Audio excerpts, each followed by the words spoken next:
Good morning, good afternoon, good evening, wherever you happen to be. I am Donald Hutera, UK arts journalist, etc., and I'd like to welcome you to this edition of Taiwan Season Online Symposium 2020. Now, for those of you who have been here before, you sort of know that I'm going to do the pitch now about what is Taiwan Season Online Symposium.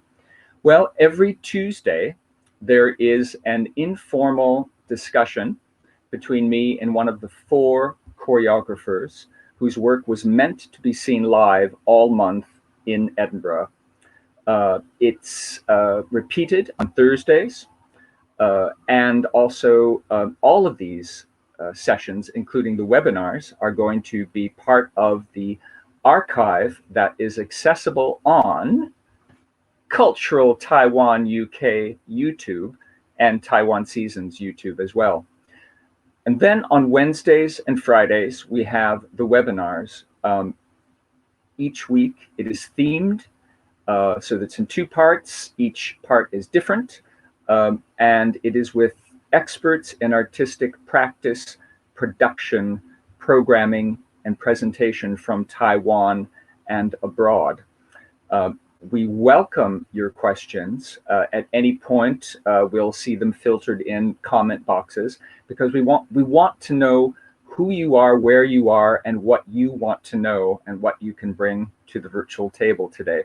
I'm very excited, not only because I'm in a new location for me as the host of this symposium. I'm in my attic room, but I'm also very excited because today we are looking at cross-cultural translation and collaboration in the performing arts within the context of live art. So again, do bring questions to us. The way this is going to work, River Lynn, our keynote speaker, will be out here with me shortly on the virtual stage. He's going to show some video excerpts and do a PowerPoint presentation. And he has three lovely, lively guests. And after that, after maybe about an hour, because this is a 2-hour session, we will all be in the room together and be talking and filtering in your input, your questions. So River, please join me now. Hi, everybody. Hello, Donald. Thank you for your... Ni hao. Ni hao. Bonsoir à tous, and Wan An, and good afternoon, morning, evening, whatever, everybody from around the world. Today I'm very pleased to be able to present, conceive and present this webinar entitled Cross-Cultural Translation and Collaboration in the Performing Arts in the context of the Taiwan-UK connection. And so as what briefly Donna has mentioned, this section I will be presenting some case studies from Taiwan in collaboration with international artists in terms of the cross-cultural projects. But at the same time, I will be having three guests. They are artists, Wu-Kang Chen, Wu-Kang, a dancer and choreographer from Taiwan, and Yoyo Kung, producer, curator, and founding member of Prototype Paradise and participatory theater collective from Taiwan. Also, my very special guest today will be Faith Tong, originally working in Esplanade Theater on the Bay as head of theater and dance, currently working as the head of programming of the dance house in Helsinki.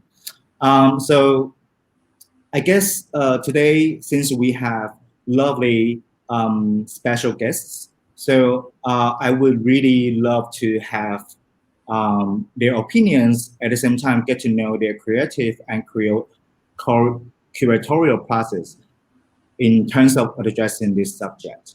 And today I have two case studies to be sharing with you. So shall we start? Okay, cool. See you later. See you later, Donna. Thank you. Now I'm gonna share my screen. Oh, sorry, I forgot to introduce myself a little bit. So I'm Riverlane. I'm from Taiwan, based in Paris, as a performance artist and independent curator. And that's all. Okay, can I share my screen?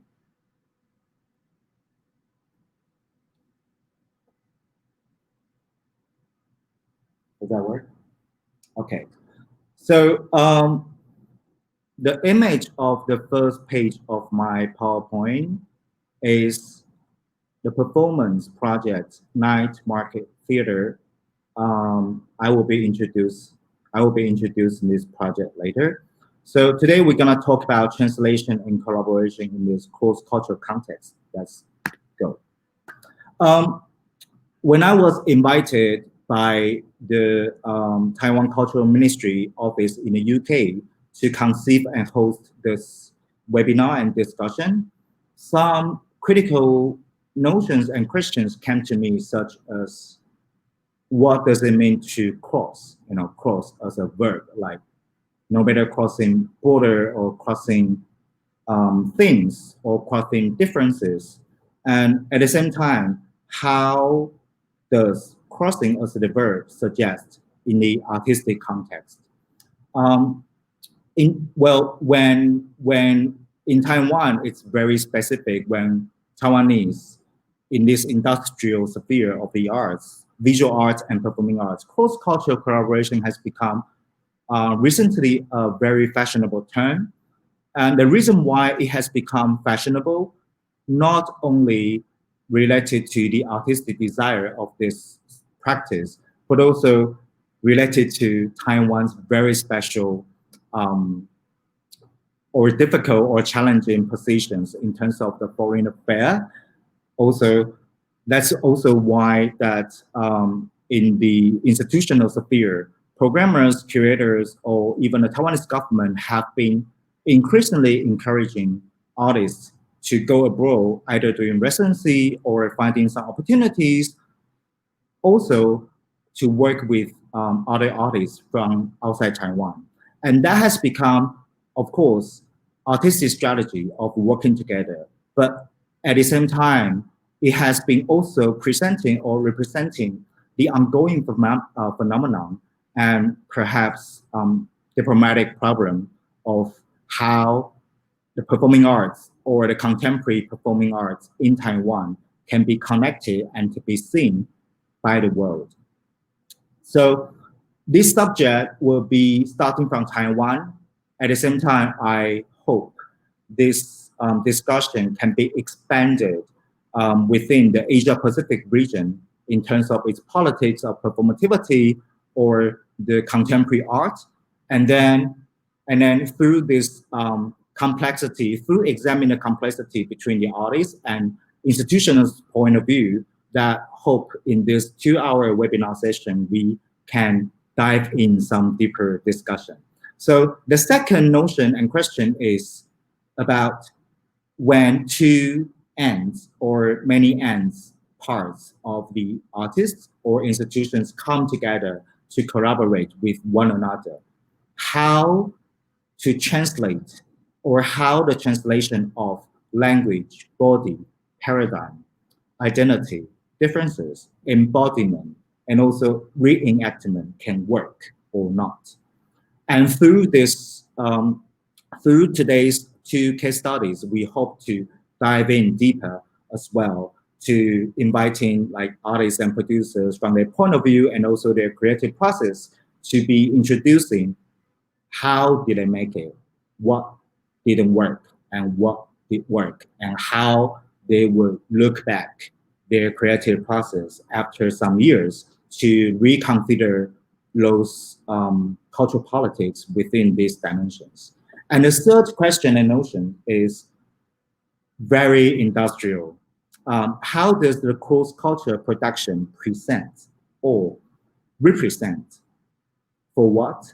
And from the institutional point of view and individual independent artistic point of view, how this cross-culture projects, productions, or let's say commercially, product has been considered in the cultural strategy in relation to tourism, or when artists are touring cross-culture projects and performances in the world when they are confronting the audiences or other presenters' point of view in this sphere, how the understanding can be formulated within the conversation and through presenting the work.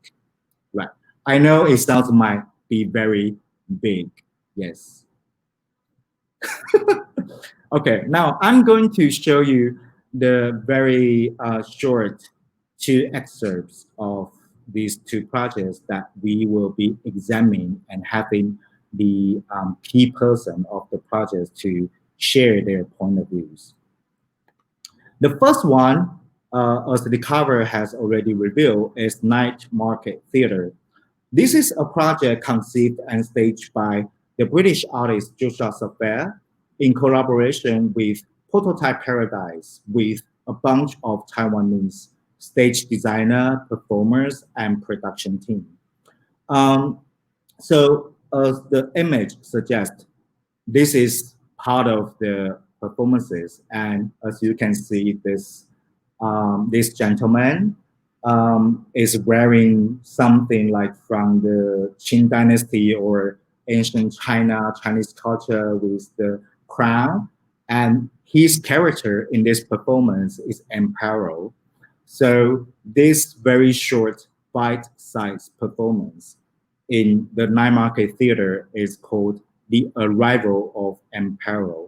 So when the audience order this performance to the store of the Night Market Theatre, they will receive this performance. And as the image suggests, you see like all the performance or even audience members are worshiping him. And this is really interesting, hilarious, and entertaining in a way in the everyday context. So basically, in this Night Market Theatre project, the artist Joshua Safair with a bunch of Taiwanese crew and artists staging a real little booth in a real night market in Hualien, a city located in the East Taiwan. So this is very interesting because I don't know how many of the online viewers have been or have known the social, culture, and context of night market. Maybe I can quickly explain. Night market is, it's different from farmers market or simply food market or food street market. It's particularly in the Asia Pacific region, or let's say in general in Asia, that during the night, the night market only open during the night, and they run their food business until late. And people will be strolling around in night market, not only for searching food. Of course, food is very important, it's very critical in this context. But at the same time, people also do gathering. They hang out with friends, they hang out with family members to have dinner, to have drinks, to chat, to have like out of office lovely time in this open air setting of night market. So what you see in this image, that behind the performance, the performer and the audience member, you will see a black curtain, and that is actually the store itself. So this project is basically transforming transforming the idea of selling performance in relation to culinary art, to stage this real booth to serve performance as bite-sized food to the audience. Because in the everyday life, the night market is full of many little mobile stores. And basically all the stores or booths has the frame, and it has become a symbol or an image of suggesting a theater framework. Let's look at a piece of news coverage of this night market theater.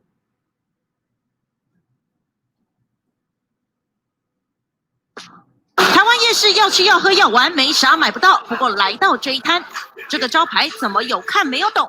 一个杯具2块钱，花生夹面超人30块，要贵一点的饭件50元。原来价目表不是卖吃，而是在卖艺。你无法预料的大考试。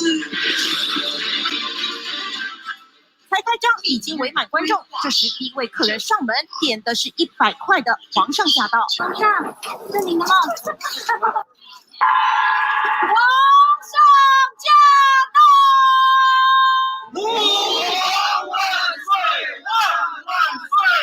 看着眼前阵仗，年轻女孩也傻了。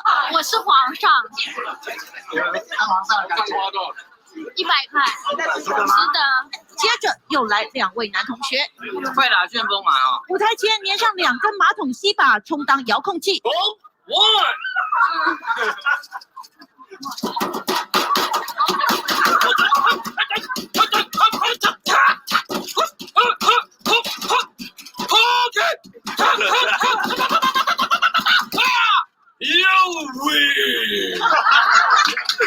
很刺激，有种被真相的感觉。有。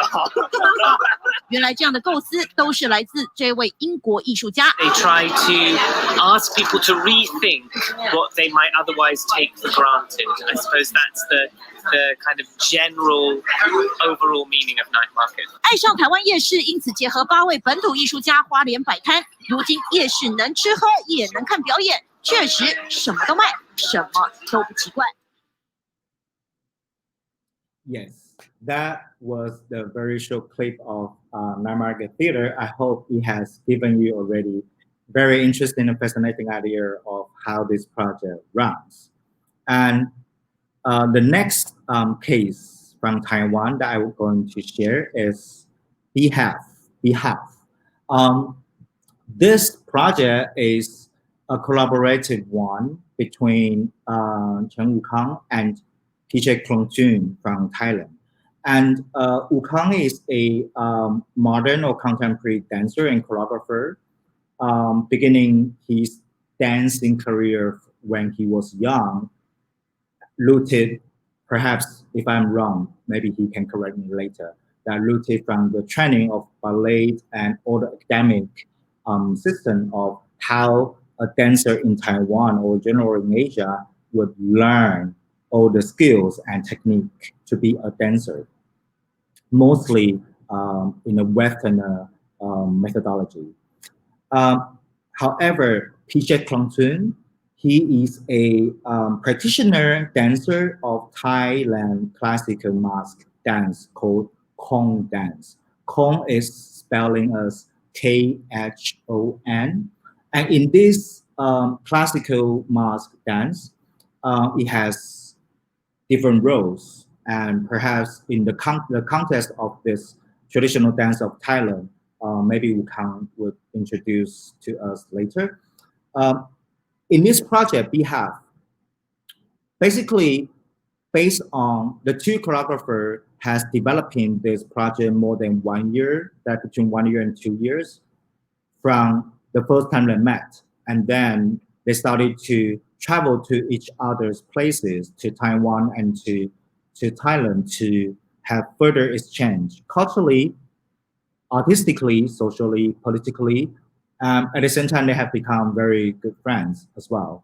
And in this process of developing this project, they have been focusing on the root, or let's say the tradition of bodies.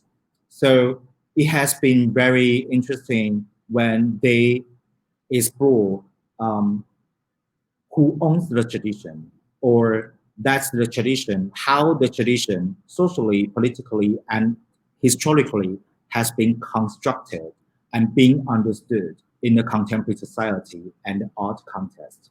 So in this project, they eventually came out a dance piece. However, not only dancing, but then also having some methods of lecture performance or post discussion to be part of the performance. And the excerpt I'm going to show you is not including the talking part, more like the parts of movements and choreographic moments. Let's check it out. Your name Pichet Klunchun. Your name Pichet Klunchun. Pichet Klunchun is your name. Pichet Klunchun is your name. Your name Pichet Klunchun. Pichet Klunchun is your name.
Yeah.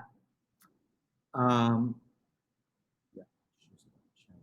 Yeah, so that was the short clip of Behead, the work. And now I'd like to invite three our guests tonight and also Donna back to the stage.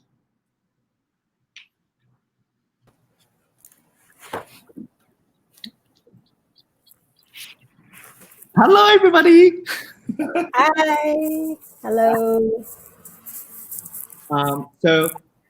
Before we open the Q&A session and the discussion with the online audience members, I would like to have a little bit discussion based on these two projects. So at the very beginning, can I invite Wu-Kang and Yoyo sharing the basic creative process of each project? That, for example, how did this idea come out, or how did this opportunity arrive, and then how did you, in collaboration with another artist, to formulate this project? Wu-Kang? Oh, me or Yoyo? Who goes first? Oh, I go. Okay. Okay. It's been a few years, so I don't quite remember how we started. In 2015, at the end of 2015, Pichet was invited by the Ministry of Culture, Taiwan, to give a lecture about how to move traditional performers to today. And I didn't go to that lecture, but somehow one of my friends took him to my studio for a visit, and we had some conversation.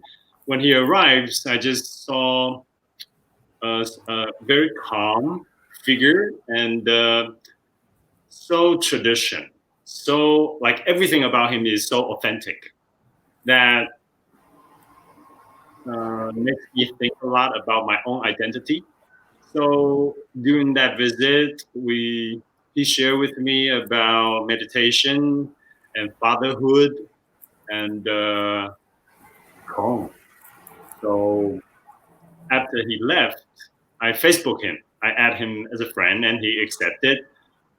Then I asked him if he would like to start a project with me, and because I want to ask questions, maybe that would solve some of my questions. So, and question was answered. after 2 years of process, in the beginning, we just share our lives, so we don't spend much time in the studio. We just tell each other story and travel with families and show him Taiwan. And when I visit Bangkok, he showed me around. That's how we started it. Then I found out all the question I have about my identity that they don't have. So I was only bothering myself. So none of those questions really exist. Yeah, that was the answer. But during the process, we start to include, because we bring in Fuquan, Dan Fuquan after the first rehearsal, and that very quickly he helped us to assemble a really nice troupe. So we have lighting designer from Japan, Kinsei, and he and our producer, just to make sure the troupe is right, and suggest us where to go for the residency, and make sure that we can concentrate on finalizing the work and the language. And we learned we not only the work that we are very satisfied, the audience reaction, we are also very satisfied. Yeah. And when you hang out together and gradually wanted to work with one another, what was the critical point that both of you wanted to address? The idea of the protocol of tradition of bodies. I think it's the money. Money is the. Well, somebody shows their interest, that gives us some confidence to pay it forward, to continue with the work. And the more we try and the more we rehearse, and more people start to get interested. So yeah, money. Yeah, this is a very interesting. Yeah, this is like reminding all of us like how we perceive this cross-cultural collaboration under this, strategical policy of the government or funding bodies, right? I think I'm not sure if I can see it that through strategy. I'm just interested in working with him, but only the outsider can see the strategy or the chemistry between us. So it has to be the third party that gives us the stimulation or the first bucket. Yeah, thank you. Yeah. Thank you. Yeah. And what about Yoyo? Hi. So our experience can be traced back to 2009, and that was the year when I first time attended Joshua Sofier's works by myself. And at that time, I went to a festival called Wunderbar in, what was the city? Anyway, in UK, and his work in that festival was called Tours of People's Homes. So he invited local residents to work with him and program 11 different performances happening in their own homes. So I went to one home and attend one of the performance, and I like it very much.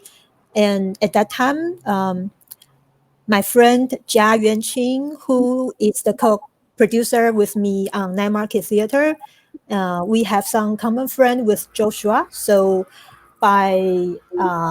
through that common friend, we started correspondence with Joshua, asking him about some ideas behind the scene. And so we stay in contact. So then later on, when we wanted to invite some artists to come to Taiwan to lead some kind of workshop, which can enable the local artists to think in a different way about the relationship of audience, then we thought of Joshua. So we invited Joshua to come to Taiwan in 2012 to give a workshop of 4 days with the theme of working with audience. So during that trip, he was like working for 1 week, and then he had another week, did some kind of backpacking of his own all around Taiwan. So he went through several different night markets in Taiwan. And so on the night before he departed from Taiwan back to UK, so we had a dinner together. And then we asked Joshua, so something like, so now you know Taiwan not quite well, but now you know Taiwan a bit. So what would be in your mind if one day we invited you to come to Taiwan to do a real production? Then he said, yes, there's something in my mind that I would very much like to try, and that is to work in a night market, to work alongside all those vendors in the night markets. And we like the idea very much. I mean, Yuan, my friend, the co-producer friend, and I, we like that idea very much. So we started further discussion with him by email, back and forth. And here in Taiwan, we also started writing proposals, seeking funding, and talking with friends.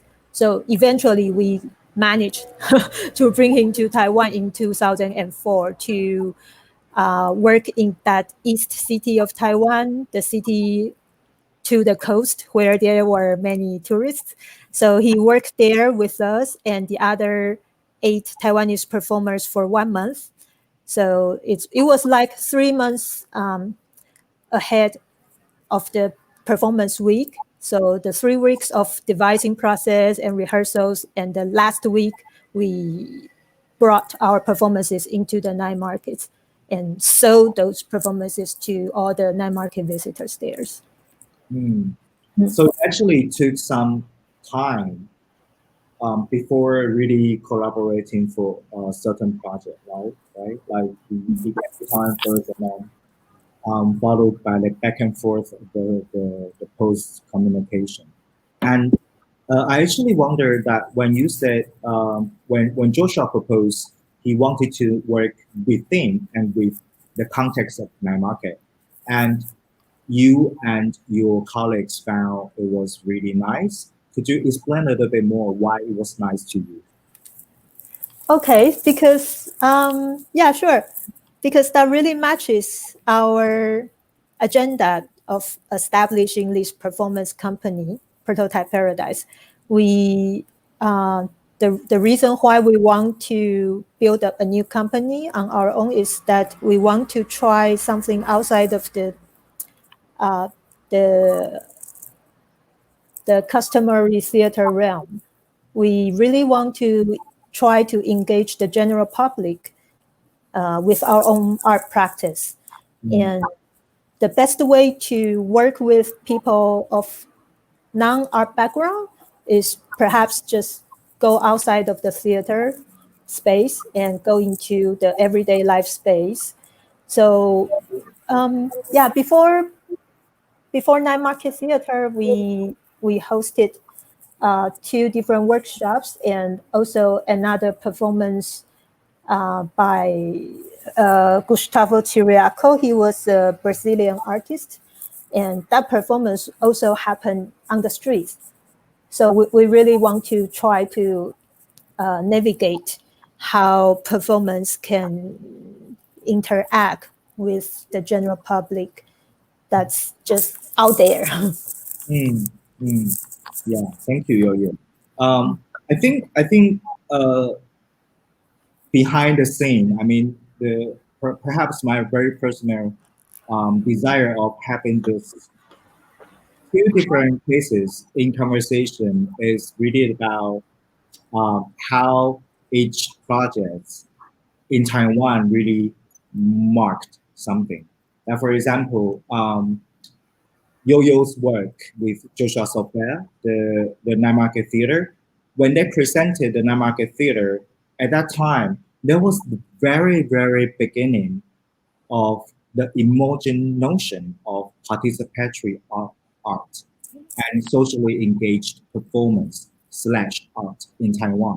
So in 2014, that work has gained a lot of attention, not only because it's interesting and social and everyday, in like relaxing in an everyday context, but also how a bunch of theater makers they they they leave the theater box behind and started to explore the notion of social engagement.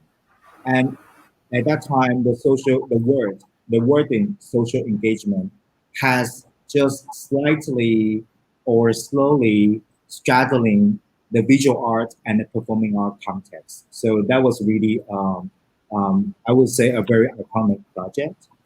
And as for Wu-Kang and Pichet's collaboration, that was also lately in over the recent years, I would say one of very successful collaboration. And not only the show was successful, the very different point of view is they have been keeping collaborates with one another. So after BHAF, they sort of review the legacy or the findings of their research, and now they continue to push things or challenging themselves further in other contexts. So now they are still working together for next project. Well, I think Rama's house was Yeah. the project, but because of the pandemic, so it didn't be presented. So hopefully next year.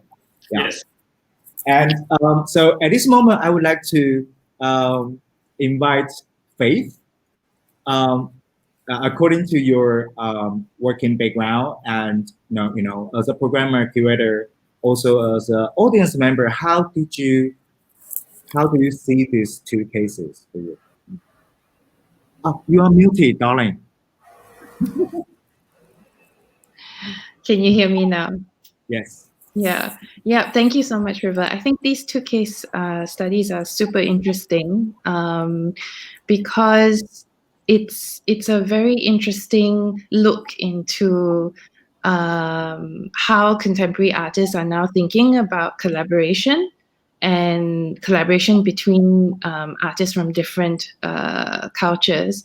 And what I saw was that there is moving away from a very pure or clear sense of distinction and roles within culture and within performance in terms of it being a representation of a form or a tradition, or that it needs to be some kind of adaptation serving one particular overarching direction or supporting a narrative.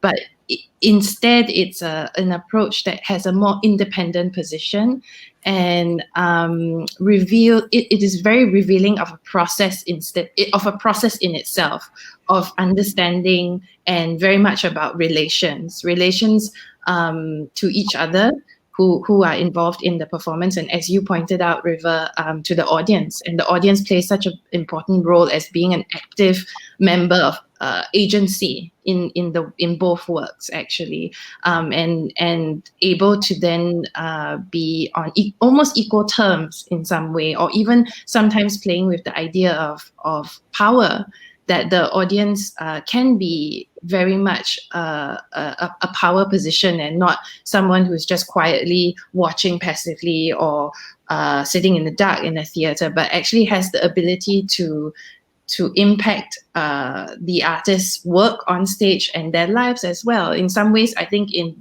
BHAF, you really hand a very vulnerable position of giving the audience member the chance of when to end the performance in the piece, and that is something that really demonstrates a position of power, which was told after the story that Wu-Kang gave about how sacred dance is passed on from generation in Thailand. So I think the fact that these these two productions reveal that process is also something where it is revealing of the individuals, the independent individuals who are the performers, because they don't just perform the work as dancers, but they reveal their biographies behind it. I think in Behalf in particular, and then of course in the other production as well, where you can see that these are the actual individuals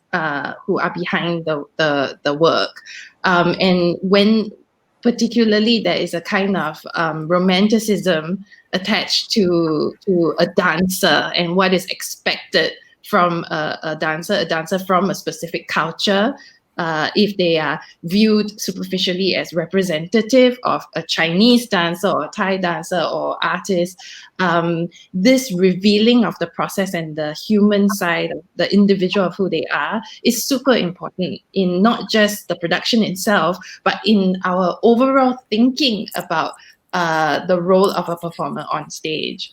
So I think that's revealed through the approach and the strategies that they took with creating the production. Yeah. Thank you, Fat. I wonder if I can ask further. From your position working in the institution, how do you consider this kind of project as a product, and how normally when you are presenting this in a way somehow I think like maybe cross-cultural collaboration can be a big issue because everything is crossing to one another in many diverse contexts. But in this, particularly the dance piece, in the framework of dance production that you have mentioned about the diverse of representations from the body, from the skin color, from the cultural background, and when all these components being staged in the theater, from your point of view, how do you present it at the same time in a modest way, or using that as a tool of challenging the institution itself or the audience? Yeah, I think that's a great question. And I think in the beginning of the talk, you mentioned your interest in the institutional role in cross collaboration, and Wu-Kang also mentioned and touched on money. And I think, it's those are actually really valid points, because often from a very realistic perspective, sometimes the collaborations do come about from the possibility of resource, and that much of our funding comes from that are moved by very different logics, from where we are as working, with the artist versus why suddenly there is a grant or a fund. And that those come from very bureaucratic kind of political motivation sometimes. And then, of course, we have collaborations where it's very organic and it happens between artists, which are the best kinds. But speaking from an institutional point of view, I think we have to be really realistic about the fact that there are sometimes these motivations, either from the institution, the government, or the funders. And then we have to be very responsible with the fact that we have these resources to be able to make things happen. And then the other reality check is where your audience's motivations, biases, and understanding come from. Because as presenting institutions, we are often the ones setting the entire context for how a work is to be understood. So whether it sits within a festival that has a specific contemporary focus, or whether it's framed within this is art from XX, this Asian country, some of these things become really problematic because they create the frames. And we all know that with the responsibility of programmers and curators and institutions is you begin the audience journey into the work way before they come into the auditorium. So it starts with the curatorial frame, it starts with the text, how it's written, the tone, and what you say, what you don't say. And all these become, I think for me, it's really important that we see this as responsibilities. And I think attached to that, in terms of institutional thinking, is that in that responsibility, there is a need for us to really be invested in artistic practice and understanding it first, so that we don't create collaborations from a kind of lack of really understanding who we are motivating to come together. And for me personally, in my work experience, the best collaborations aren't so much blind dates and not we are setting it up. Actually, it's really the best ones come from the artist who is given the support first to then do research for a work that we hope has some kind of collaboration and intercultural work. But if we are to instigate and to do the setting up of collaborators, I think built into that has to be, for us as curators and programmers, a very clear understanding with the person who is funding us, or the institution backing us, the risk involved in that. And the because it is purely experimentation first, and we have to not expect that there will be this instant outcome of success, and that we can do it in a smart way, which is, as we know, we create phases. Yoyo, you explained first there was the devising, and actually there were many phases before you arrived at the final project. And I think that's where we have to be responsible to say, let's just set up coffee first and then see what happens. And the thing is, we have to give it time. We can't say, oh, okay, it has to be next year's festival. It has to be so that we set up these things and they have enough breath and time to be able to actually allow it to happen. Otherwise, anything that is under pressure and forced will not give the right kind of conditions. And I think conditions is a word we have to underline as institutions, because in the end, we set up the conditions that allow or don't allow for the best possibility. And that's something that it needs to be very fragile. And I think also it's worth saying now, since we're in intercultural discussion with people watching from the UK and from Taiwan, that a lot of audiences would experience dance from a very Euro-American centric position, and that is because most of performances that we have seen in our institutions, in our art centers, the big ones, the small ones, are dominated from that place, from that history, and that is because the funding and resources have been most developed there. And I think now we're in a really good moment where we are getting, in places that are a bit more fortunate, like Taiwan, in China, Hong Kong, Singapore, Japan, Korea, definitely. I think we're in a even stronger position as institutions to be advocate for any kind of collaborative conversations to be on our terms as well. And I think that's very important, where actually I can draw that from Wu-Kang and Pichet's work most, because it was about two people coming together, giving, as Wu-Kang you've mentioned before, space and time for a relationship to actually unfold. And I think as institutions we can learn from the artists. I certainly can learn from BHAF as an analogy, that if we are talking about Asia and Europe, or Asia and America, or Asia and anywhere else in the West, that we can come on the same plane together, and not to have all these biases and hierarchies, that although there is a willingness for us to always come on equal terms, of course there is, especially amongst us as practitioners, but behind that we cannot ignore the histories of resources and funding and thinking. And I think that means that anyone who's working from a more Eurocentric or that position needs to also be responsible, not to carry with themselves unknowingly the conversations that come back to very reductive and exotic ways of framing and assumptions of where the audience comes from. Right. Brilliant. Thank you, Beth.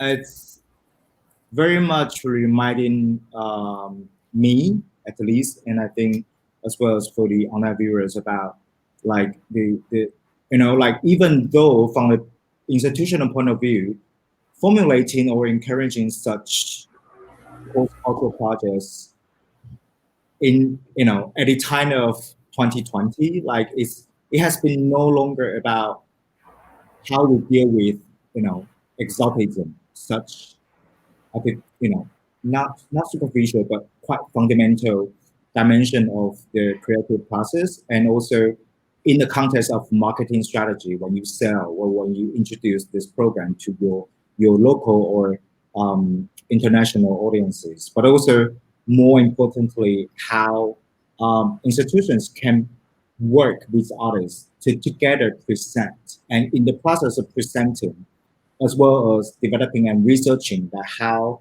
the institution can be the backup to support the artist to have the really deeper and further communication internally, at least. And I think this is I really hope that we will have some time to come back to address this political issue. But at this moment, I would like to look at the project Night Market Theater, and I want to propose a question to Yoyo, Donna, and Faith. Yoyo, do you think, I think you have been imagining before, even with Joshua, but have you, Yoyo, have you imagined restaging or presenting the Night Market Theater again in other parts of Asia? And for Donna, if Yoyo wanted and Joshua wanted to bring this project in London or in other parts of UK, how would it work? And for Faith, the same question. If we're staging the Night Market Theater project in Helsinki, I don't know if Helsinki has a night market. How will it work, or how will it work in other contexts? Or touring? Okay, thank you, River. That's a very good question, and that's a question also I sometimes ask myself. But first of all, let me add something to the comments you gave to Night Market Theater in the previous session. I think in terms of social engagement in Taiwan, artists in visual arts discipline already has quite some history of doing this kind of art practice, and so are people in the theater discipline. But the difference is, I think, the difference between the social engagement before Night Market Theater was that the method was more inclined or oriented to applied theater methods. So, for example, like community theater, theater of the oppressed. So that's also, in Taiwan, there's also a lot of people doing this kind of engagement with theater practice. But Night Market Theater, perhaps what made people so interested and why it caught so many people's attention is that we use some kind of contemporary performance thinking and contemporary methodology to devise and collaborate with theater directors and actors to present this kind of half theater project in the night market. So yeah, so now back to the question about if I ever thought of touring it in other countries, perhaps in Asia. Yes, I think most often, right before Night Market Theater finished, we've got some inquiries to ask if it's possible to restage it again. And so Joshua and I, we had some common understanding and agreement that if we want to present night market theater on our own, for example, like we do night market theater again without him, or he does night market theater again without us, it's possible. Yeah, as long as we tell each other what kind of a context it is. But I think we both sides, we have this kind of awareness and willingness is to work again together, because it's like a it's like a child, a plant we grow together. So we want to keep growing it and make it bigger to see what it will become in the next version. So yeah, so I've been waiting or paying attention to the possibility of restaging night market theater again with Joshua Sofer, whether in Taiwan or in other parts of the world. But of course, we've talked about if it's going to be in another part of the world, perhaps the first question is if there is a night market theater culture. No, if there is a night market culture in that city, or if there isn't any night market theater, sorry, if there isn't any night market, then what kind of market is there?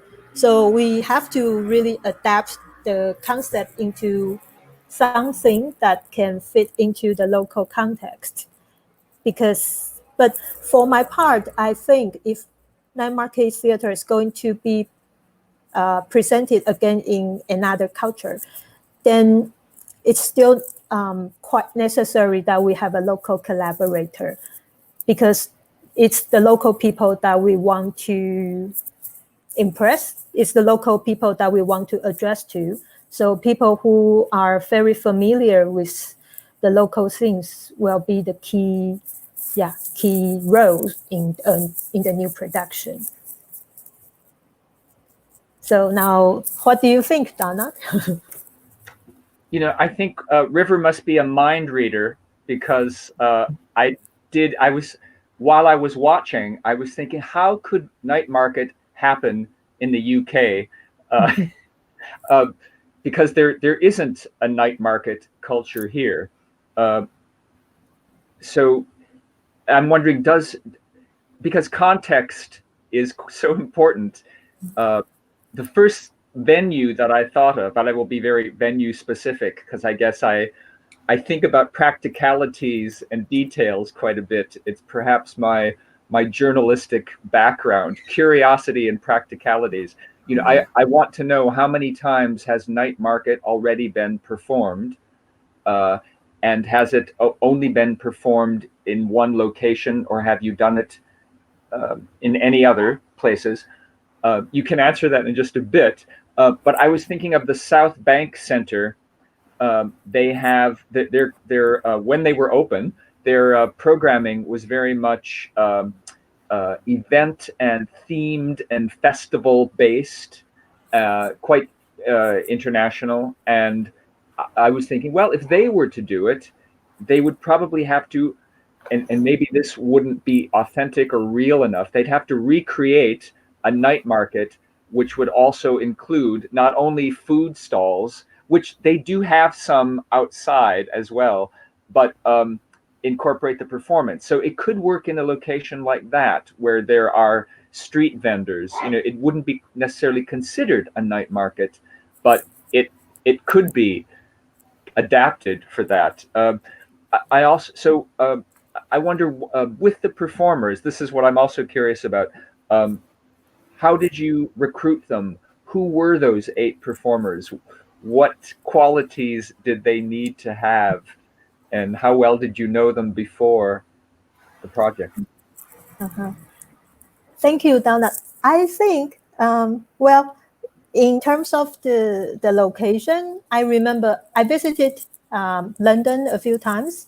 So I remember there were quite several very lovely farmers market. And I think if we're going to stage night market theater in London, perhaps it's going to be farmers market theater or flower market theater or fisherman's market theater, that kind of a new production. So yeah, I think South Bank could be a really interesting scenario to have their usual street vendors, so mingling with our performers. And in terms of performers, that's a very good question. And I always remember the first quality that me and Yuan, my producer friend, we discussed what kind of performers we would like to invite to this project. And the first thing that came to my mind was he or she definitely has to be bold. I mean, to be courageous, to be very not ashamed of losing face in public. What I mean is that we're going to do something that we never tried before. And we really didn't have an idea what could come on the premiere night. So we need to have those very strong performers who weren't being defeated, even if the audience member didn't respond very well.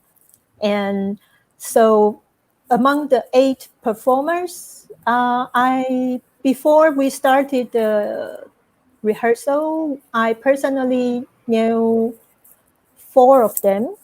And actually, 2 of them participated in the workshop that Joshua came to Taiwan to give for the first time. So I think that would be, and they really liked the workshop and what they did, their little exercise in the workshop, also very impressive. They went to the street, talked to strangers, and giving a small speech in one train of the metro and bowing in front of all the passengers in the metro, and that kind of little exercise, and that was very impressive. And the other guy, that's Yuan Xiang, one of the male performers, he blindfolded his eye in a supermarket and do the shopping. That was the small exercise in the workshop. So yeah, so Yuan and I, we thought they should be the very appropriate and right persons to invite it to the project. And then because we are not doing it in Taipei, the city we are familiar with, we are doing it in in Hualien, the East City, where Yuan, the co-producer, is teaching in university. So we decided among the 8 performers, 4 of them will be coming from Taipei, and the other 4 will be coming from that city, Hualien. So she has some friends and she knew some of them. So we discussed each candidate's personality and their expertise. And then finally we formed this ensemble of 8 performers. You know, I also want to say that I didn't mean to be London centric, because there are the street activities. Just wanted to say that there are other locations in the UK where this could happen. What about the people who worked in the night market? How did you need to? I assume you needed to say, "Hey, we're going to be doing this on these dates." How much interactivity or interaction before the performances happened was there with them to have them be informed or even somehow involved or supportive? Yeah, we started it a couple of months ago because we need to find a location in that night market. So we started asking around the vendors and also some friends who have acquaintances selling food in that night market.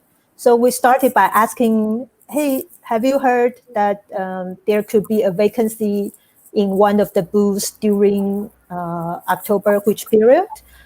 And then they asked us what we want, so we told them we want to sell performances in that particular week. So like little by little, gradually, like spreading the news by words through acquaintances, and so finally we went into one vendor who was selling seafood there. He told us he knew the boss of the space keeper. He has 2 spaces, but he was too busy.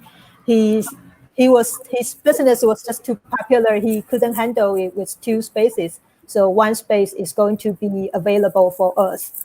So yeah, so we approached him, and he was a very nice and agreed to rent the space to us with a very low price. And then before we really bring everybody into the night market, we also, and also because we want to do some kind of promotional photography in the night market, and one of the beef noodle shopkeeper was a friend of one of our 8 performers. So he also very generously providing his little shop, actually a booth for us to do the photography. So with that kind of things, so I think the vendors in the night markets, they all know that soon there will be a bunch of strange people coming into this night market and selling strange stuff. And so during that 1 week, and because we really attracted a huge crowd, so I think everybody working in the night market know about us. And also people coming into the night market will ask, hey, do you know where the night market is? So during that week, we also went into different booths whom we have already become friends, asking if you have some, like 10 minutes, you can come over and you can experience our performance. I will put you as the first one in the loan check. So we did manage to get 2 or 3 of them to come and try the performance. And how long was that performance booth or stall? How long was it? How long did the performance last typically? We were there for only like 1 week, every night. And every night it was about 3 hours. And obviously the response seems to have been pretty immediate if you said you were attracting large crowds. Yes? Was that? Yes. Yeah. Good. Faith, I really liked before when you talked about responsibility, and I'm thinking too, you've made me rethink my equation, my simple geometric thing. I used to think that the reason I kept going as an arts journalist for 4 decades plus is I was interested in the needs and desires of professional watchers. This is my triangular system. Professional watchers, the audience, and artists. But now I'm thinking maybe it's more of a square, because the programmers, presenters, what do they need or want or desire? Because I think we all want and need and desire things from each other. And it's those continual relationship building motives that have kept me involved for so long as an arts professional. So thank you for that making me rethink.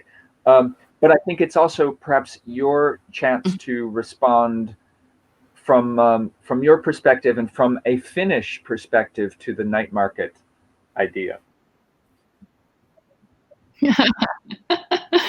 Well, okay, I'm new to Finland. It's been a little bit more than half a year, so it may be tough to be so precise in the local context. But I think the project is really exciting. And when I first saw it on video, I was like, oh, wow, the way that it involves the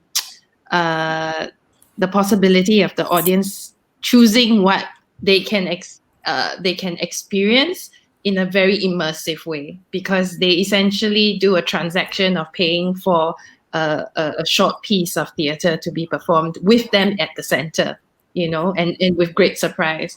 But I think from my perspective, I look at the work and I think about what are the important components that are integral to its structure and frame and meaning. And I see that it is also, and I don't know if intended or not, but because you put it in a market and it is called night market, a commentary on exchange and value. Because in a market, people are buying things, and there is a transactional kind of experience and logic that we understand of a market. And once you put art in that space, it is also emphasizing that the audience plays a certain part in the economy, in the economics of art as well. So I find that if you read it from that perspective, it's interesting, and therefore, if I was thinking about it in any other context, it would, as you guys have pointed out, have to exist within a place where things are bought and sold. So I think that in terms of the actual content itself of the stories, the pieces that are performed within it, I guess my question to Yoyo would be, would you make them very local? Because in the version that you did in Taiwan, many of the references and why the audience or the participants were able to relate to it so well is because it was very localized references. And in Taiwanese culture, but also in Chinese culture. So when I think about the work in Singapore, I can actually see it very easily being performed there for those who are Chinese speaking, Mandarin speaking, because they would get the humor very quickly, and I think they would be very, very engaged. When I think about it being performed in outside of Asia, or rather Chinese-speaking communities, then I also think about, if I'm thinking from the Helsinki perspective, would it not be very nice for actually the Mandarin-speaking community here to have a work that they would understand? Because there's not so much work for them, actually, not so much contemporary theater. Everything here is more Finnish-speaking or Swedish-speaking. So could it not be a project where you would have a version that would be specifically for the Chinese-speaking people who are living in the country, as well as another version that would be for the non-Mandarin speaking? Yeah. Let's make it happen. You heard it here first, folks. And actually, I think if we're going to do it, for example, like in Finland, we need to maybe have a new composition of the performers. So maybe some from Taiwan and some from the local theater scene. So, but I think it would be extremely interesting to make this mix happening. So some kind of humor, perhaps that is beyond language. I mean, without language barrier, but something that needs to be only perceived or understood by the people who speak the local languages. And I can share something interesting here. That's about one interaction between Joshua Sofer and one of the performers. So because Joshua, he doesn't speak Chinese. So actually, there was one time he said, during our internal meetings, he said to the performers that actually I feel sometimes a little bit frustrated, not really understanding what you guys are talking about. Even though they are being translated, definitely there will be some kind of gap something lost in translation. And he said something like, I couldn't really tell the very trivial difference, the nuance between each of your presentation. And after he said that, An Yuan, he was one of the performers, replied saying something like, But you know, Joshua, actually, I really appreciate the fact that you don't speak Chinese. And for my past professional career, I've been examining and reviewed by all the theater directors about how I presented my lines on stage and how I should speak the languages in this way or that way. But the fact that you don't listen the way I speak, you don't listen my language, but you put more focuses on my interaction with the audience member and help me to find something that perhaps I myself have ignored for a long time. And the feedback Joshua gave to An Yuan was always on how to make him feel more. He was a very competent actor performer, but he is less used to participatory approach. So we always told An Yuan that actually he's doing a great job. So he just feeling relaxed and being himself, working, trying to have the audience member in front of him to cooperate with him was already the best method that he can do in night market theater. So when River asked me if there is any kind of cultural translation happening in night market theater, and I was thinking like, no, we did a lot of translation, but nothing like cultural translation. And actually, Joshua, he devised this frame, this structure that is very flexible to accommodate different kinds of culture or different kinds of customs that was brought by each of the performer. So I think that really works very well. I'm thinking, listening to you, I'm thinking about how, for me, another thing that's kept me going as a watcher, an experiencer, a consumer of culture is to be a witness with others, so that, imaginatively, if I were at night market, I would be observing very closely the interaction between each buyer. I'm very curious. I would probably buy tragedy, because I just was curious what was tragedy, but I would be watching what the others are doing, and there's so much learning to be gained from that role as the watcher, the observer. There has been several questions rolling in throughout the past hour from people, and one of them is from our Taiwan Seasons UK producer Ji Wenye. She was wondering, Yo-Yo, about the difference between is there a difference between site-specific performance and community engagement? Could you address that, please? Okay, let me read through this question. Okay, the difference between site-specific production and community engagement, from my point of view. Yeah, I think these two terms can differ a lot and can stand alone without the other one.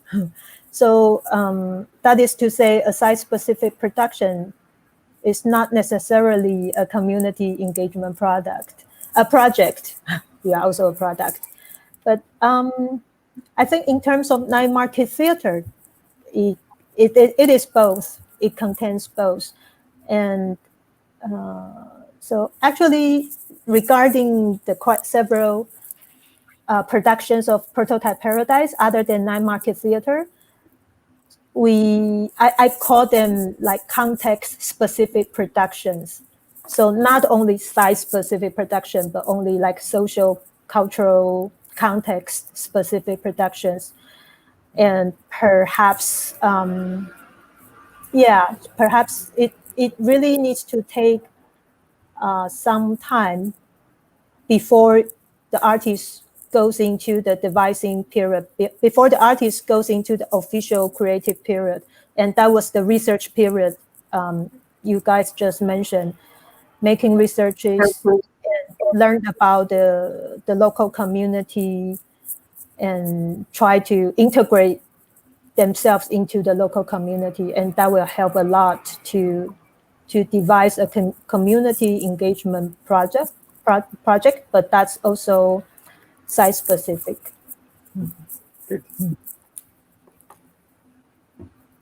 And yeah, I think we are entering the section of the open Q&A with the online viewers. So if you have any comments or questions, you can simply leave words at the, how can I say that, the chat room on the YouTube channel.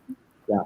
So so we have been talking about this scenario of confronting the different cultural backgrounds and the context of the society in terms of presenting this night market project, accommodating the night market project or farmers market something. In this, something is bought and sold, as they mentioned. I have another question also in relation to this notion of touring, that because Behave, this dance project, has been touring after Taiwan, has toured to Brussels, Paris, and Porto. Did I miss any other cities, or only 3 cities in Europe? Singapore. I am sorry. Excuse me.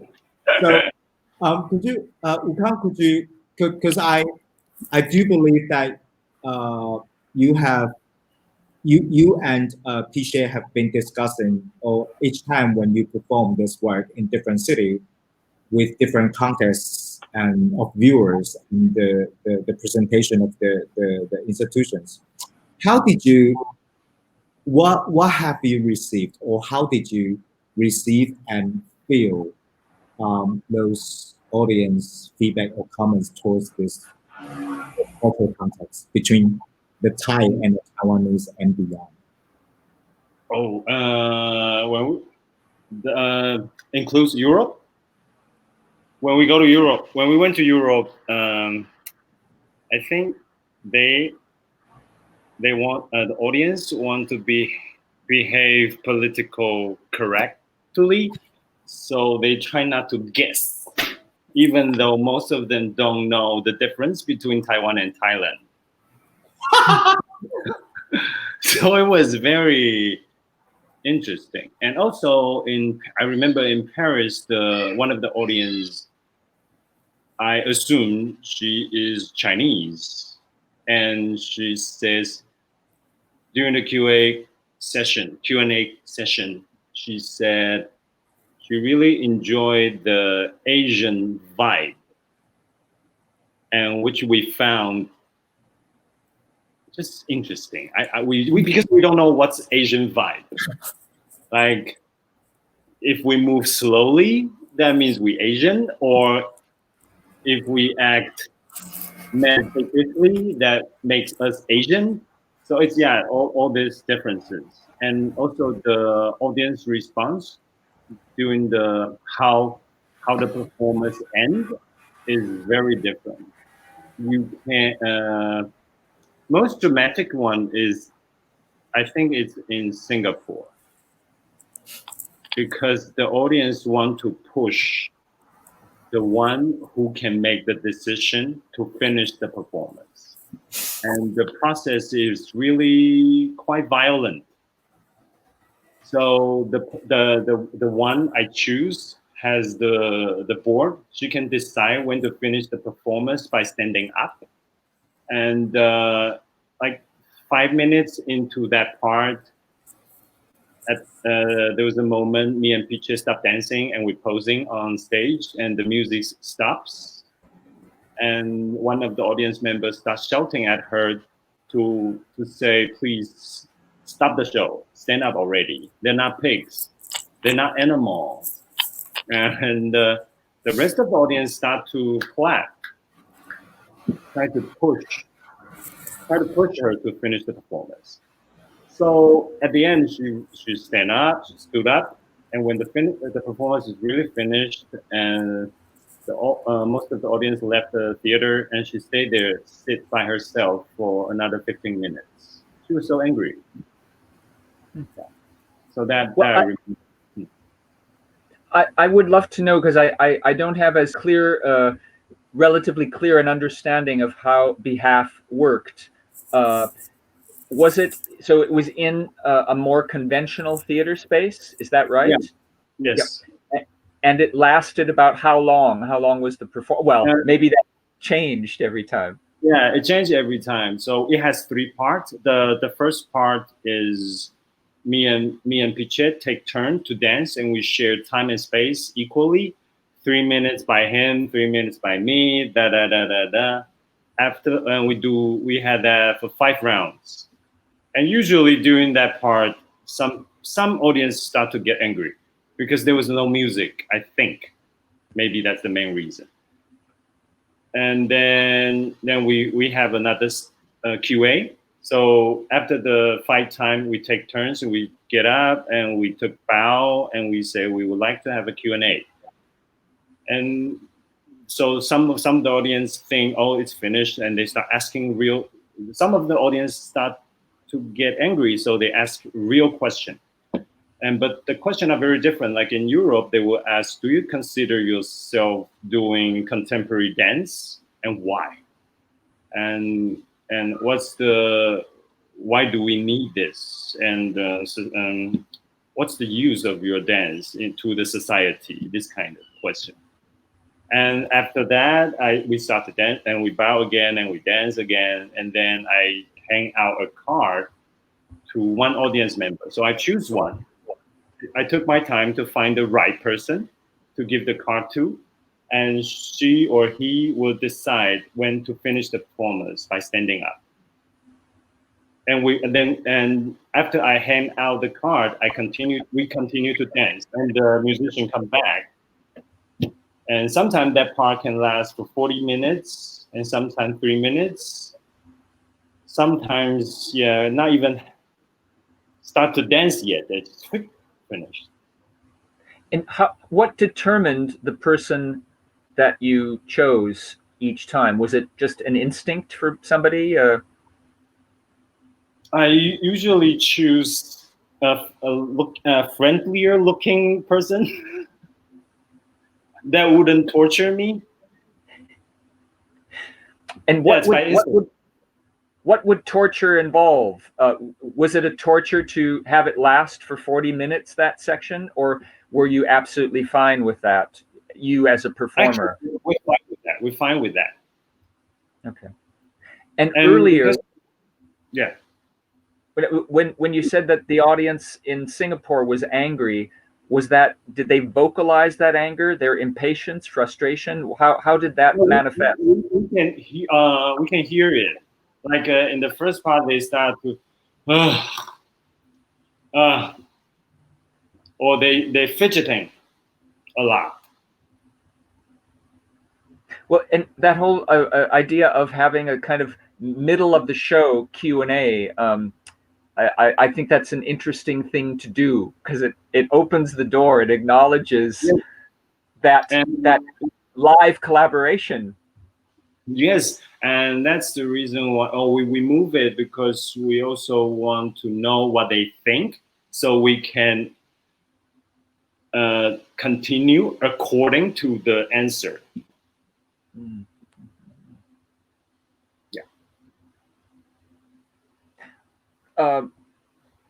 What is the capacity for the performance? How many audience members typically? 300, 400. Okay. River, over to you. If you have, oh wait, you're still on mute. But there are other questions actually. Can I take that back, River? Because sure. I know that our friend Gary Platt in Scotland, he said that he mentioned travel broadening the mind. It's a sort of stock phrase.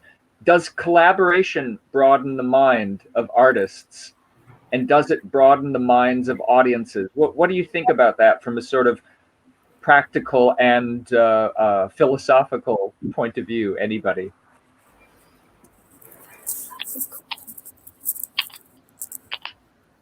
Do artists and audiences emerge with a wider and deeper appreciation? How wide and deep is your appreciation?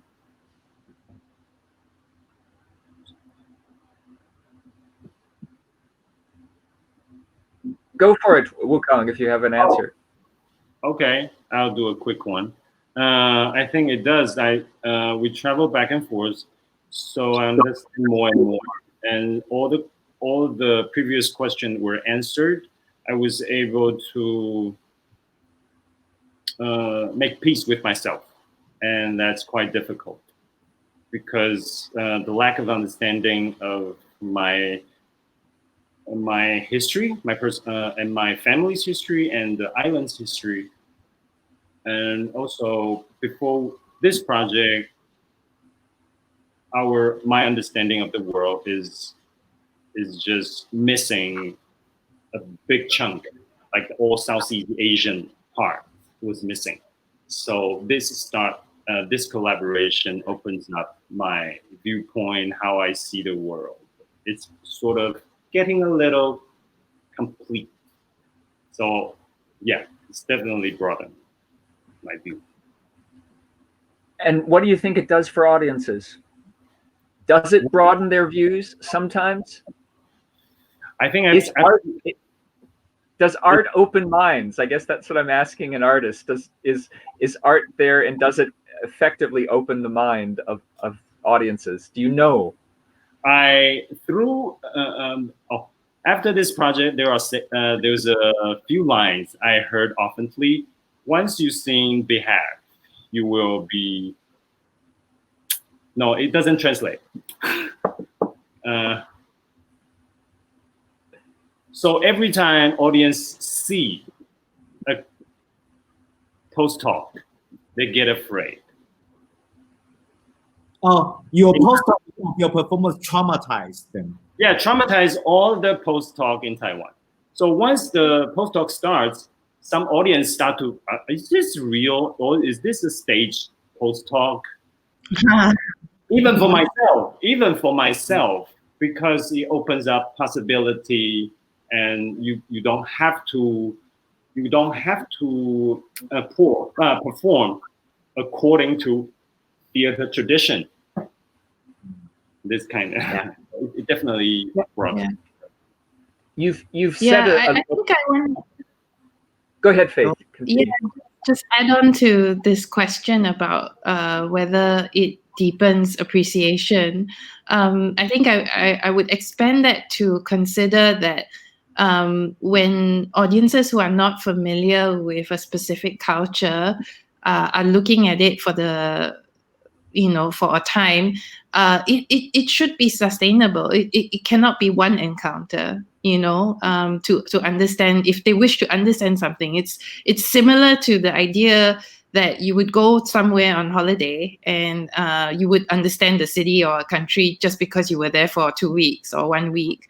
It's not the case, and with looking at art from Asia when it's outside of the Asian context, I think the coming back to responsibility is that for funders and presenters, that it's not one-off, because the problem now that we are facing is that often if Asian artists get the opportunities to travel to be presented, it's very sporadic, and there's no sustainability in being able to understand any particular culture or any particular country or any particular practice if you only get to see them once, every, 4 years, so it has to be a long-term thinking, that if we want to look at, so for example, Wu-Kang or Pichet's work, that we be able to see them regularly enough so that we can see their progression and growth, and then maybe that's a meaningful way of looking at culture, but maybe. But even then, it has to be a fuller investment than one-off, for me, I feel. Really, and there's something in our hands as practitioners, you know, because we decide these terms, you know, we have to shape these possibilities. So yeah, I guess my big pitch is that anyone who's in a position to be able to invite Asian artists, whether it's residencies or projects, that we really think beyond just the one-off experience and think with sustainability in mind, you know, for a long term. Yeah. And is that something you plan to be doing then at Dance House in Helsinki? Is that more than a one-off? I'm guessing that is part of your plan for your role there. Yes, Faith? Well, for now, we're dealing with even more fundamental issues of getting the house built. It's currently a construction site project, and there are very local considerations on the finished dance scene that need to be met first, actually. So that's the place we're at with a new house. But certainly, I think the thinking that, you know, if it was to show work outside of Finland, should be thought about in these kinds of terms, longer terms, sustainability, bringing back, you know, specific artists reoccurringly, so that one really begins to journey with them and not just a short encounter. I started to say, Wu-Kang, when you mentioned tradition, that made me think of, for some reason, it made me think of also the idea of cultural appropriation, and how is that, I guess that's something to be avoided. I don't know. I'll give you an example, though, of an experience I had in America, in South Dakota. I went to a Native American powwow that was held outdoors. I had never been to one before. I was writing a travel article, and it was so powerful with the heat of the sun and the dancing that people were doing in a circular space, wearing the costuming that the participants had made. It featured bottle caps that they had adorned their clothing with, and there was this drumming and vocalizing. It was absolutely overpowering. I had such a desire to get up and move as well. It's one of the most visceral feelings ever that I've had in some sort of cultural context. I didn't do that. I kept myself in check, but I mentioned it later to, I don't know, one of the drummers or somebody, and he was so great. He said, "Oh, it would have been fine if you did that." I guess the reason I didn't do it, because I didn't want to appear foolish, or I don't know, maybe I was worried, self-conscious about being wrong or appropriating something that wasn't mine. But it was so powerful. For that time, it was mine, and I will never forget it. I absorbed that. So somehow that relates for me to tradition, that if I can ingest it somehow, that's where the meaning comes for me. And I share this with you not because I don't have a specific question, but I just wanted to open up the idea of how we experience the other and how we make the other our own and value it. If that's an area, you know, areas worth pursuing today. So to me, working with him is give me the rights to say whatever I want about Thailand, because that's the information he shared. And he has the rights to say, he has the right to say everything about Taiwan, because that's that. I represent Taiwan on stage. He represents his culture, but not in their own country. So in Taiwan, most of the audience are Taiwanese. They don't think I can speak on behalf of them. In Thailand as well. So it's really interesting. But when we travel to Thailand, the audience will think I represent Taiwan. Whatever I said is Taiwanese point of view. So when we work with each other, we have this cover that kind of sort of help us to solve this cultural appropriation. Yeah, I can also add on talking about behalf, because I think that's the wonderful thing about contemporary performance, is that it sets up different possibilities to think about encounters. And I felt that Wu-Kang and Pichet did a really very thoughtful job of thinking about the differences, the similarities, and come on the same plane, to each other, aware of, very much kind of self-aware that these things do exist, and then address it from that position. So not to ignore or to leave them aside, but to bring them into the performance. And I think they created a very organic way of looking at not so much the other, but the space in between. And I think that's what's really important in contemporary performance, that space that can hold, that is between the familiar and the unfamiliar, and what is that interaction and that dynamic. I think that's the more interesting question than perhaps the holding on to what we already know. So what is that space in between? How can we begin to understand that? And what emerges from there is that culture, and that's interesting for me.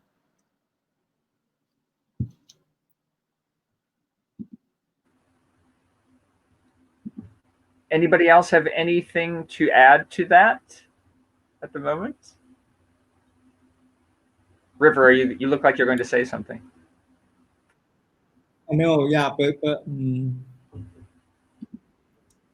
right. No, I was struggling which point can be my entrance at this moment. But I mean, I wanted to come back to the previous question where that viewer was wondering how this cross-culture collaboration Dutch projects would broaden the audience, the landscape of the view, or the scope of viewing. Well, from my point of view, I think it really depends on what do you expect, and how do you imagine and understanding cultures themselves. It's really, because, for example, when I'm seeing or participating in such projects, like conflicting different culture or social or political context, no matter it's like international collaborative setting or not, something really fascinating for me is how I can see the findings and the research process of the artists, and such process of debating or speculating or negotiating is most exciting point of view for me when I watch or view or being part of this kind of project. So yeah, I guess it really depends on what you expect and what you want from watching or viewing, participating in such artworks.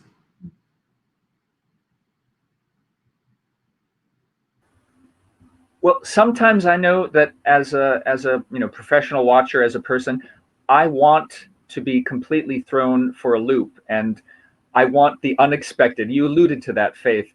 I want the thing I don't know, but then maybe that's just because I trust an open mind to whatever I'm seeing, even if I have a bad experience. I'm open to the bad experience.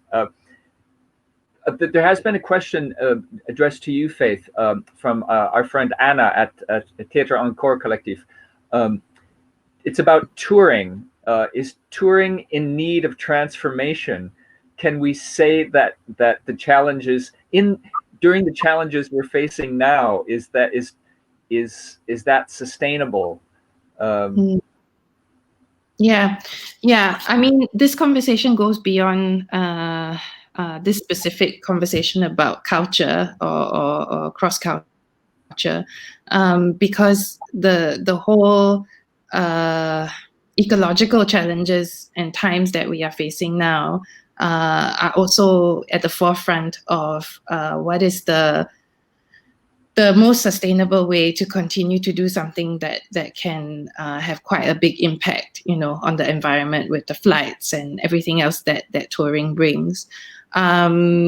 This links to a bigger issue about how the whole world has been living, isn't it? Because we live such fast-paced, quick, instant, so it's bump in, rehearsal, performance all in 2 days, and then, perform the show if you're doing a specific tour.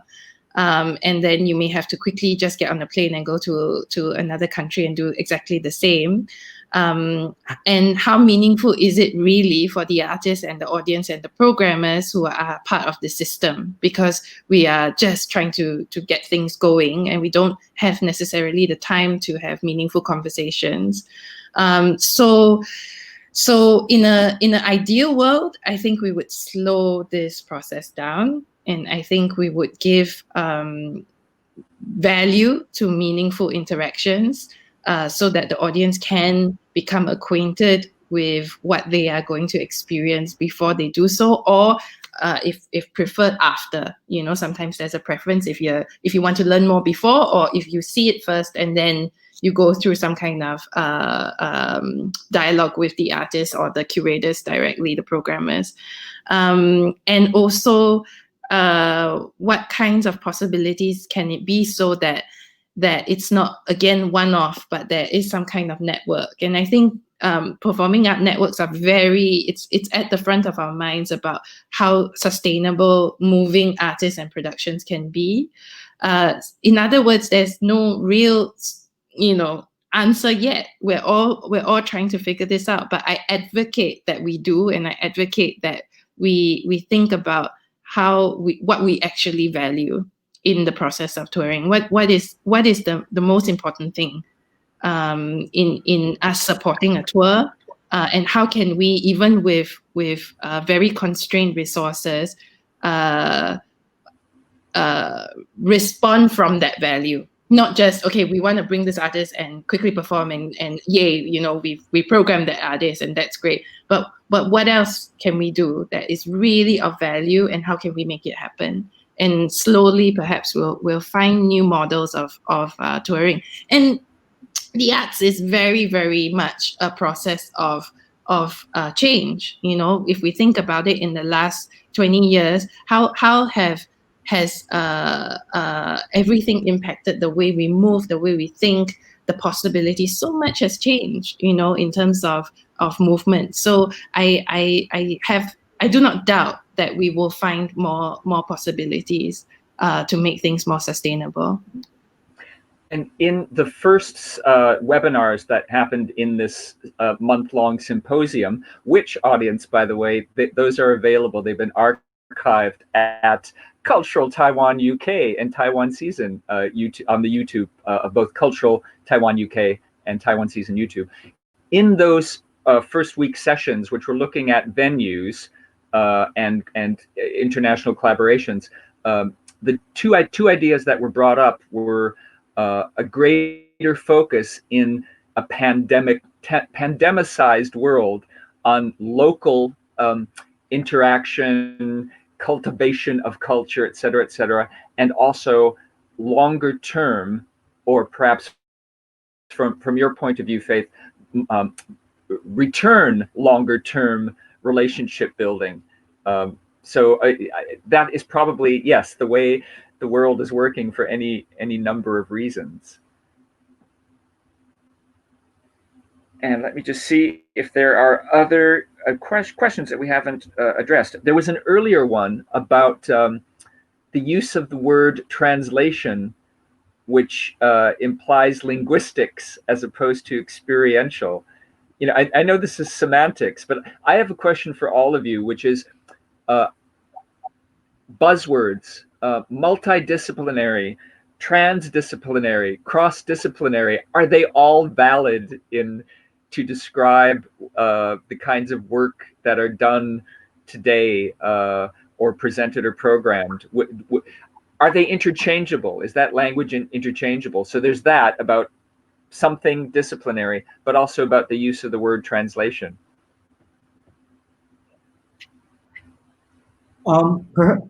Perhaps I can, well, because I consider this title, right? So when I use translation, I'm not using translation as a singular existence. I use cultural or cross-cultural translation as a terminology. However, this terminology comes together with collaboration.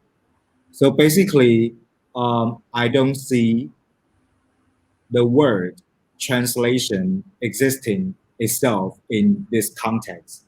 Because what I was interested, or what I have been interested about course culture or culture or course social, whatever translation, is really about how, two or more than two bodies encounter. And when those sectors and bodies encounter, they have dialogue. However, how can they how they can build up this dialogic relationship? Because it requires translation, and this is what I mean. And it's, of course, it can be linguistic during the creative process. For example, I do believe that when Wu-Kang and Pichet work together, they are both using English instead of their mother tongue, right? And for example, when in the Night Market Theatre's case, the UK artist is using his first language, where the Taiwanese setters are not. So, of course, it's linguistic. At the same time, I would say it's also social and political. I mean, when artists are communicating or getting better understanding to each other's context and eventually come out of creative process, it requires a lot of translation.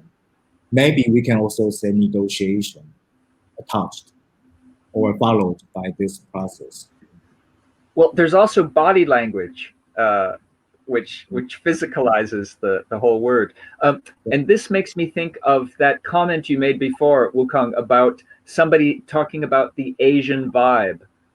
How did that get addressed when that was brought up?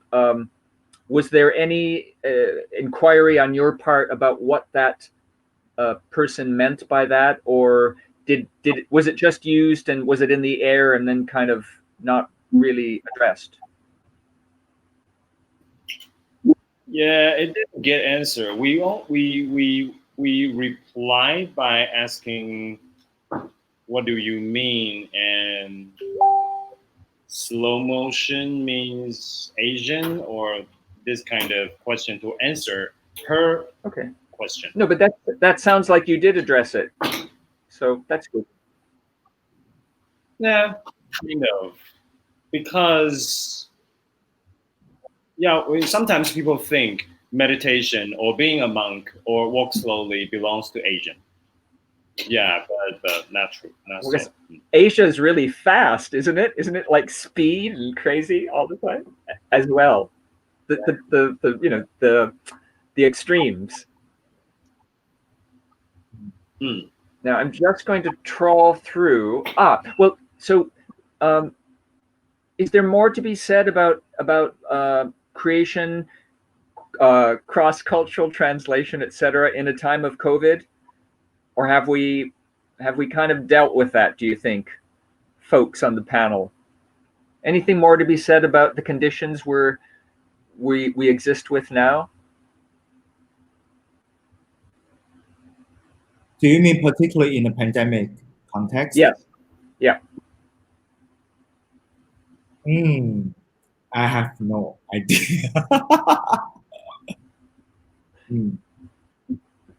Anyone else? Yes, Yo-Yo, go ahead. I've been working with Joshua on another new project that's planned to be presented in Taiwan in January.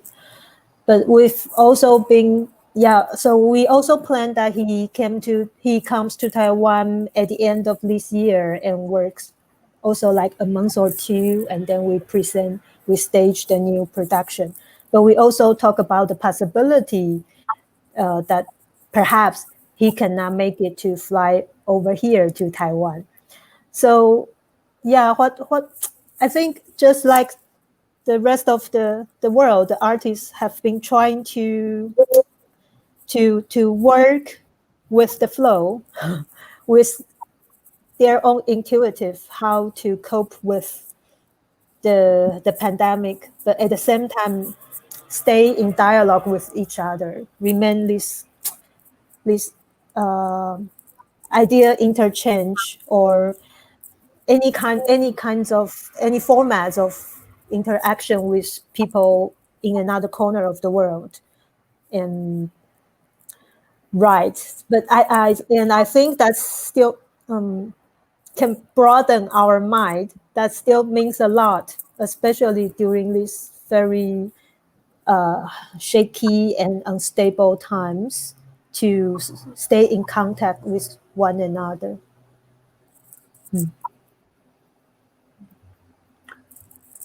We have time for some any more urgent last minute questions, or if there's anything we haven't covered, it might be good to repeat your questions so that we can address it. Oh, who was that special guest, Wu-Kang, by the way? That was my daughter, and her name is Ganesha. And she's obviously going to be a performance artist at some point, a live art maker or something. He's already.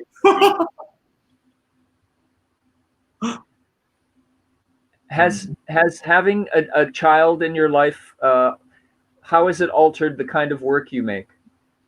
Oh, it just make my work more interesting because I don't have time to pondering about things. So you need to make decision, and when she arrives, we start to make decision one after another, and you don't have the luxury to slow down.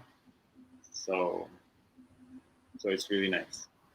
I have a question about Taiwan, because I was so impressed, based on that first webinar session, with the resources that are available. And one of the reasons this symposium is happening is because, again, as a London-based person who works with and on behalf of Taiwan Season, I do love the word behalf. It's such a nice word. I'm glad you chose it as a title. I have the impression that Taiwan is kind of opening its arms and saying, look, we're here, we have these resources, please be interested in us, and we will be reciprocally interested in you.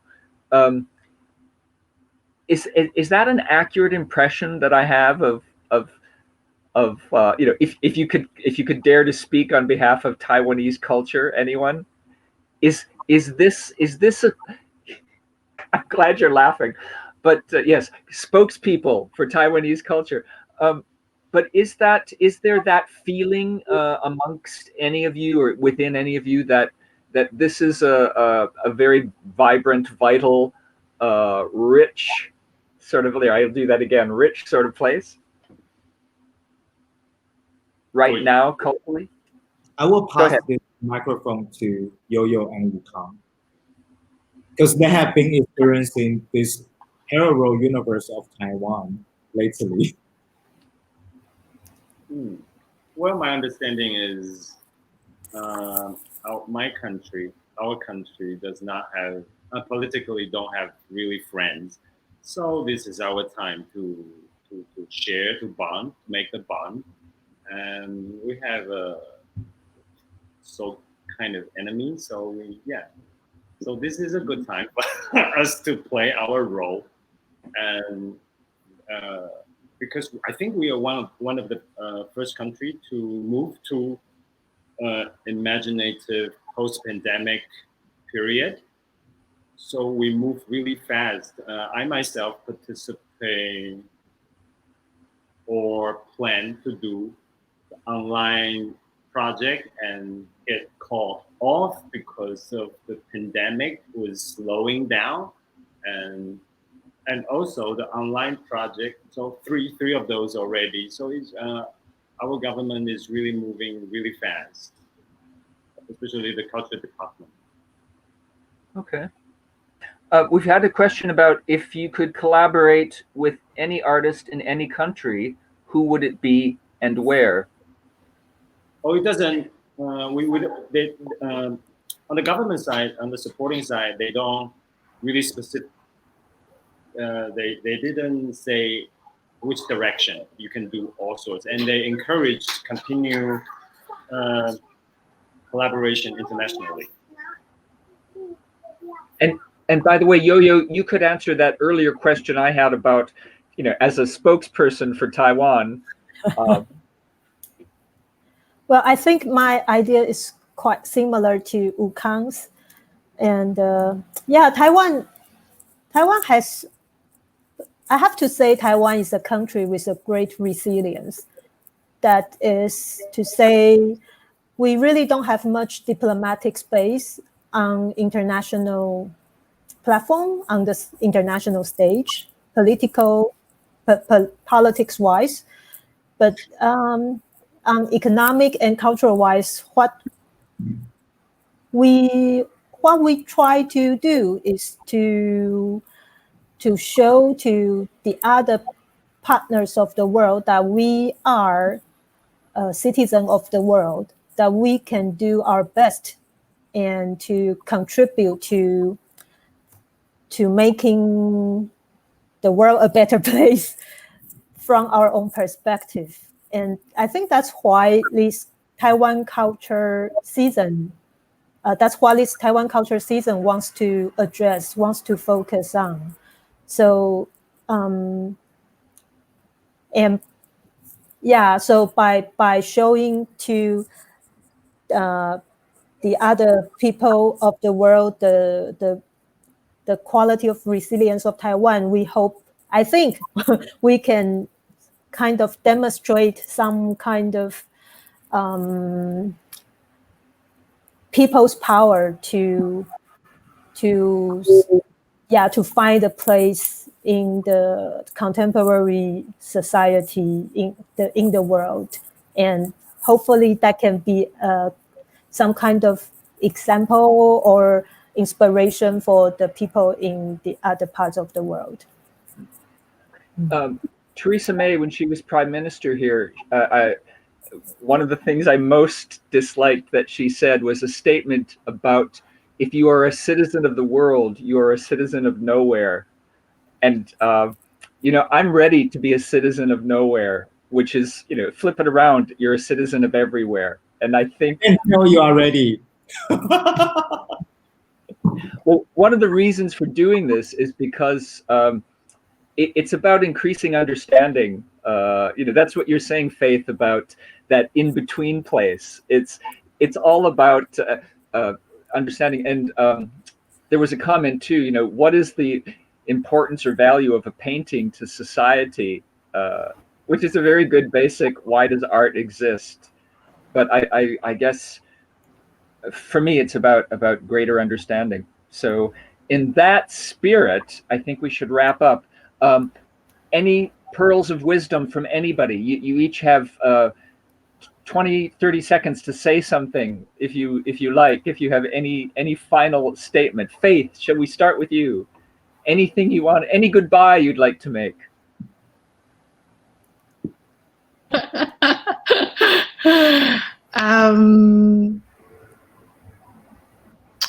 Well, I need to think about this, but I guess given this platform, I think that Yeah, I there are so many issues right now that we're all going through with regards to resources and funding for the arts. I mean, many places are, I mean, particularly in London, as I've been hearing, really trying times. And I think the realities that we're all facing are very unique given different spaces. But I do believe that that as what was said just now, there's a resilience to all of us working in the arts, and I think we need to be able to support each other. So if there are people listening who have that potential resources, to really channel them to places where we need them most, which is keeping things alive and afloat. And I think that if there's any possibilities to channel grants for artists to continue to do research practice, even if they're stuck in their countries, I think now is a good time to be able to advocate for that. Thank you. Yeah. Yo-Yo, any final words? Well, just like, let's stay in conversation with each other, and and don't be afraid of failure. Let's keep experimenting. Thank you. Wu-Kang? Xie. Okay.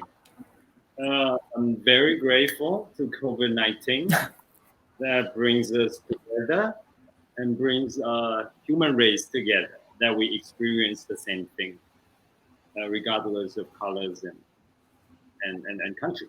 So very grateful, and we should survive. And River, any pearls of wisdom at the end? And do you want to give a plug for Friday's webinar?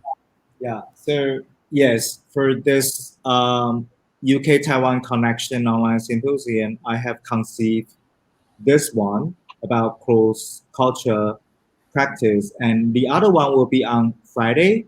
That will be about live art and performance exhibition in Taiwan. Okay. And anything else you want to add before we say goodbye to our lovely audience and each other? I simply want to say thank you. Thank you. Yeah, particularly I wanted to thank Faith, because I knew that lately Faith moved to Helsinki to work for this new position. However, I didn't have the opportunity yet visiting her from Paris to Helsinki, and already locked down. So, and then I mean, take care, stay healthy, and because I'm currently back to Taiwan, but hopefully the situation in France and Europe will get better, and then when I come back to France in November, I hope the whole situation will be on another page. So and stay also, tuned. Thank you, Donna. Thank you. Stay tuned for further developments, and stay safe and healthy, audience. Come back on Friday if you can. Next week, just as a little plug, we're dealing with the webinars will be based on Indigenous arts. I'm doing another interview with the final choreographer on Tuesday from Taigu Tales Dance Theater. And the interview I did about the production Fighters will be rebroadcast on Thursday. Everything will be archived on Cultural Taiwan UK and Taiwan Season. But we do love that there are people live with us interacting. Thank you. I hope we addressed as many of your questions as we could, and you've had an interesting time. Go forth, be creative, enjoy yourselves. Xie xie. Bye-bye. Bye-bye. Thank you, friends.